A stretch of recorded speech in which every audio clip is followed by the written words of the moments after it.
Thank you, Mr. Mayor. Can you just clarify one thing?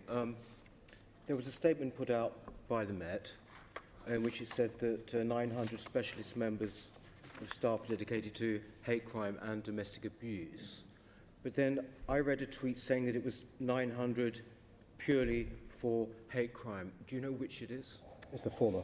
So basically, the 900 police officers are at the community safety unit that I've referred to, and I've set out just giving you 5 examples of the stuff they do. Hate crime is one of the things that they deal with and have responsibility for. I see. So basically, because they're quite different things. So out of that 900, how many would be devoted to hate crime? No, a police officer does more than one thing, more than one crime at a time. So there are across London 900 900 officers in community safety units, and they cover a whole range of offences, including hate crime. Okay. Out of that 900, is there a proportion of them that would be part of the online hate crime hub that you created? No, that's a separate unit. I think there are 5 in the online hate crime, but I'm not sure the exact, but I think there's 5. 5? I think so, yeah. 5 doing that. I've tried with the recent plenary with the Commissioner to get some sort of breakdown of the figures of hate crime.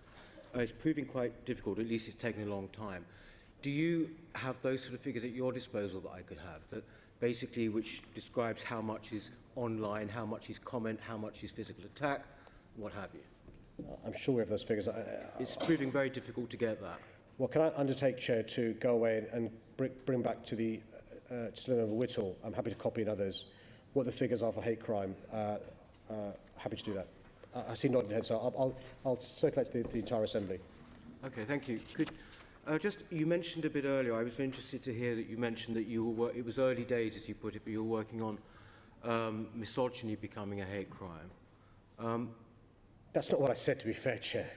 I must have misheard, because I thought that's exactly what you said. Well, let me tell you exactly what I said, which is Nottingham, a number of the police forces have started looking into this area, and MOPAC will keep an eye on what the other forces are doing.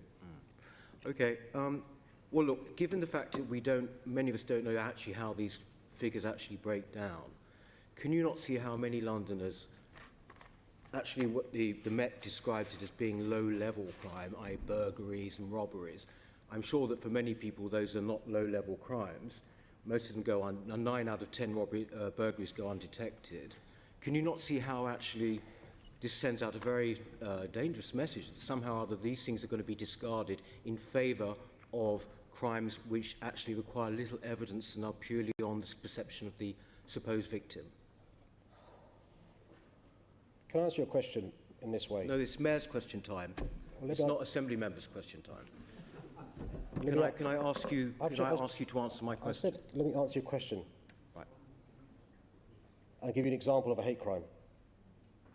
In April this year, a teenager was beaten by a group of 30 people and left for dead in Croydon, attacked because he was a refugee fleeing violence elsewhere. That's a hate crime. Yes, Mr. Mayor, I'm not doubting for a moment that there is hate crime. But the fact is what I am doubting, or what at least I have a healthy scepticism about, is the extent to which things can be categorised as hate crimes. So when you have 900 specialists, yes, okay, that's why I want to know about the actual breakdown of what sentence. these hate crimes are. Thank you. Does that include people making comments or insults to each other online?